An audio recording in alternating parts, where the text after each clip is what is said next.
भगवान परशुराम विष्णु के छठे अवतार हैं और भार्गव वंश में जन्मे हैं और उन्हें अक्षय तृतीया के दिन जन्म लेने वाला माना जाता है। परशुराम का जन्म ब्राह्मण परिवार में हुआ था, लेकिन वे क्षत्रिय गुणों से युक्त थे। वे भगवान शिव के परम भक्त थे और उन्हें शिव से कई अस्त्र शस्त्र प्राप्त हुए थे। इसमें फरसा सबसे प्रिय था। विष्णु का छठा अवतार है। पौराणिक वृत्तांतों के अनुसार उनका जन्म महर्षि भृगु के पुत्र महर्षि जमदग्नि द्वारा संपन्न पुत्रेष्टि यज्ञ से प्रसन्न देवराज इंद्र के वरदान स्वरूप पत्नी रेणुका के गर्भ से वैशाख शुक्ल तृतीया को मध्य प्रदेश के इंदौर जिले में ग्राम मानपुर के जानापाव पर्वत में हुआ।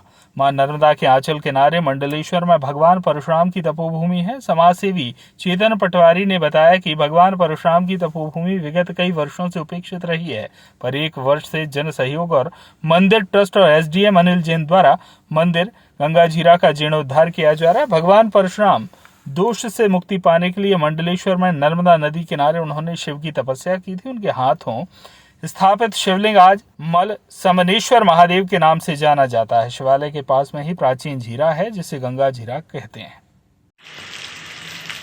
आज हम बैठे हुए हैं त्रेता युग कालीन इस शिवलिंग पे, जिसका कि नाम है मलछमनेश्वर महादेव मंदिर। ये मलछमनेश्वर महादेव मंदिर भगवान श्री परशुराम द्वारा स्थापित शिवलिंग है। जब उन्होंने महिष्मति के राजा सहस्त्रार्जुन का वध किया था और उसके बाद उन्होंने पृथ्वी से अत्याचारी राजाओं का जो वध किया था, उसके लिए उनके मन में जो आत्मग्लानि हुई थी, उस आत्मग्लानि को ख़त्म करने के लिए उन्होंने नर्मदा किनारे तपस्या की थी। और नर्मदा किनारे तपस्या का वो स्थान ये है जहाँ पर हम बैठे हुए हैं अभी हाल फिलहाल में।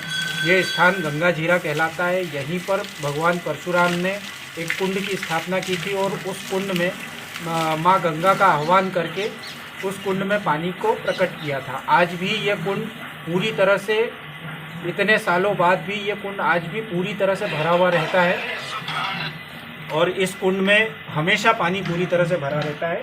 ये जो शिवलिंग है, ये शिवलिंग भगवान परशुराम द्वारा स्थापित है और आप देख रहे होंगे कि इसके ऊपर ये कुछ धारियाँ बनी हुई हैं। ये धारियाँ जो हैं, ये धारियाँ जो हमारे शंकराचार्य रहे हैं, 8वीं शताब्दी गुरु शंकराचार्य के बाद से जितने भी शंकराचार्य हुए हैं, उन्होंने इस शिवलिंग पे आने के बाद यहाँ पर आके अपने निशान छोड़े हैं, ताकि इनके बाद के शंकराचार्यों को ये स्थान की जानकारी मिल सके।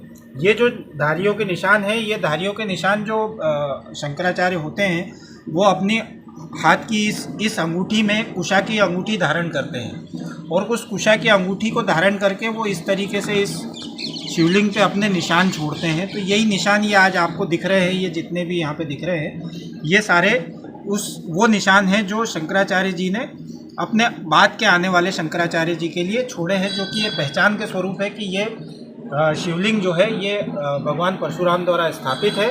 और भगवान परशुराम, ये शिवलिंग नर्मदा परिक्रमा में बहुत ज़्यादा महत्व रखता है।